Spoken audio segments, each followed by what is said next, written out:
Coach Shipley here with Hardwood Prospects. Wanted to make this quick little post. I had a coach reach out the other day talking about culture and how he can improve his team's culture, and wanted to know what books he can read. First book that came to mind was The Energy Bus by Jon Gordon. Just to jump right into this, talks about the 5 C's of a real team. By the way, there's a series of books that I highly recommend you guys look at, research and read by Jon Gordon. 5 C's of a real team. Number 1, communication. Communication on and off the court. Communication off the court builds trust. That's something you guys have to have. You guys have to communicate not only on the court, which is extremely important, but off the floor is just as critical because that's where you guys create those relationships. Number 2, connect. It creates a bond. You guys have to connect on a deeper level where it breaks down personal ego. That's huge. Again, goes back into relationships. You got to remove your ego and connect on a deeper level. And understand, as a team, as a teammate, you're going to go through hardships. You're going to have obstacles.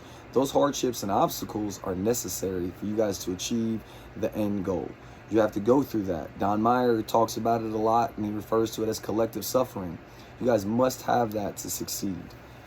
3, commitment. Commitment to each other, commitment to the team. Service and sacrifice to try to become truly great. When we talk about this, I always try to mention to my players, we want to have a servant leadership mentality. What can I do to help you be better? How can I serve my team? How can I serve the community? How can I serve my friend? We want to have a servant leadership mentality. Commitment means more than yourself. You have to be very selfless, not selfish. There's a big difference there. All right. Number 4, consistent. Be consistent in your behaviors and your habits. If you're doing 1 through 3, but you're not consistent in 1 through 3, it doesn't matter. You guys have to make sure you're consistent in your behaviors and your habits. You control 2 things. You control your effort and you control your attitude. That's got to be all the time, consistently. When you walk into the gym, when you're walking into work, wherever it is, be consistent in that. Example, it is not okay to be moody. It is not okay for you to be having a bad day and coming into practice and bringing that bad energy. You're sucking all the energy out of the room. You can't have that. So be consistent in that positive energy and those positive thoughts that you're putting into your mind. Number 5, and this is the last one, caring. Caring for each other, caring for your school, caring for your performance. If I know you truly care, we're going to communicate more. That's just a fact. And it goes back to relationships. You have to connect on a deeper level and have those strong bonds with your teammates. Because if I know that you care, then we're going to connect on a deeper level. We're going to communicate on a deeper level, and I'm going to trust you. Trust is huge in the game of basketball. Trust is huge in the game of life. You guys have to have that team, that bond where nobody can break you. You guys are that tough and together. And I'm going to leave you with this. Excellence.